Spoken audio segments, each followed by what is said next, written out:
Of voice. मैं हूं आपके साथ ज्योति कनौजिया। आइए रुक करते हैं खबर की ओर।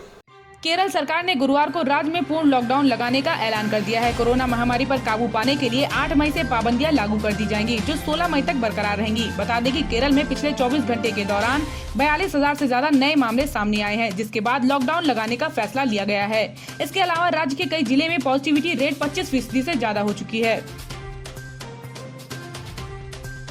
कांग्रेस के पूर्व अध्यक्ष राहुल गांधी, पार्टी महासचिव प्रियंका गांधी वाड्रा और कई अन्य वरिष्ठ नेताओं ने बृहस्पतिवार को पूर्व केंद्रीय मंत्री चौधरी अजीत सिंह के निधन पर दुख जताया और उनके परिवार के प्रति संवेदना प्रकट की। अजीत सिंह का बृहस्पतिवार को कोरोना वायरस के संक्रमण की वजह से निधन हो गया। वह 82 साल के थे। राहुल गांधी ने ट्वीट कर कहा कि राष्ट्रीय लोकदल प्रमुख अजीत सिंह के असमय निधन का समाचार दुखद है। केंद्रीय गृह मंत्रालय ने पश्चिम बंगाल में चुनाव के बाद हुई कथित हिंसा के कारणों की पड़ताल करने और राज्य में जमीनी हालत का जायजा लेने के लिए 4 सदस्यीय दल का गठन किया है।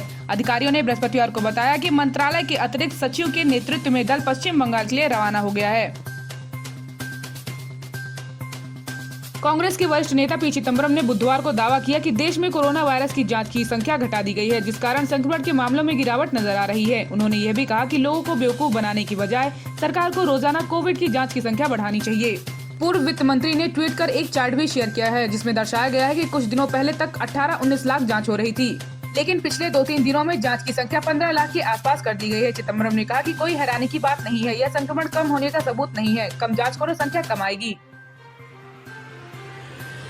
प्रधानमंत्री नरेंद्र मोदी ने पूर्व केंद्रीय मंत्री और राष्ट्रीय लोकदल के मुखिया चौधरी अजीत सिंह के निधन पर बृहस्पतिवार को शोक जताया और कहा कि वह हमेशा किसानों के कल्याण के लिए समर्पित रहे। मोदी ने ट्वीट कर कहा कि पूर्व केंद्रीय मंत्री चौधरी अजीत सिंह के निधन से अत्यंत दुख हुआ है। वे हमेशा किसानों के हित में समर्पित रहे। उन्होंने केंद्र के कई विभागों में जिम्मेदारियों का कुशलता पूर्वक निर्वहन किया है।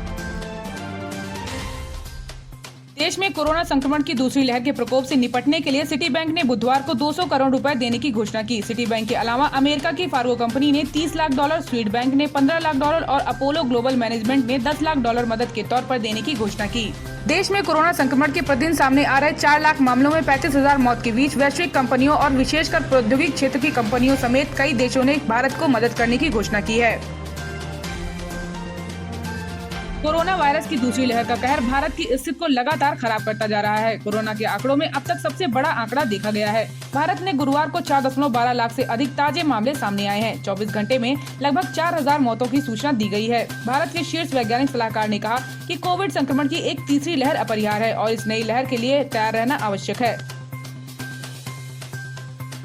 पंजाब के 32 किसान संगठनों ने फैसला लिया है कि लॉकडाउन के विरोध में 8 मई को पूरे पंजाब में बाजार खोले जाएंगे। किसानों ने व्यापारी व आम जन का आह्वान किया है कि वे 8 मई को पहले की तरह बाजार खोलने के साथ ही काम करें। किसान संगठन के नेताओं ने कहा कि सरकार लॉकडाउन के नाम पर आम आदमी को बर्बाद करना चाहती है और उसकी इस मंशा को किसान पूरा नहीं होने देंगे। इसके साथ ही 10 व 12 मई को एक बार फिर से दिल्ली बॉर्डर के धरना स्थल पर किसान की भीड़ जुटेगी।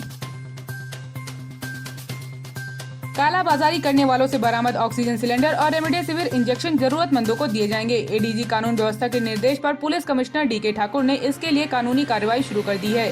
जेसीपी अपराध को एसओपी बनाकर जल्द नियमानुसार हाईकोर्ट के आदेश के तहत काम करने के लिए कहा है। कोरोना काल में ऑक्सीजन सिलेंडर और रेमडेसिविर की मांग बढ़ने के साथ ही इसकी कालाबाजारी शुरू हो गई है। इसकी शिकायत पर बीते दिनों पुलिस ने कार्रवाई कर भारी मात्रा में ऑक्सीजन सिलेंडर व इंजेक्शन बरामद किए हैं।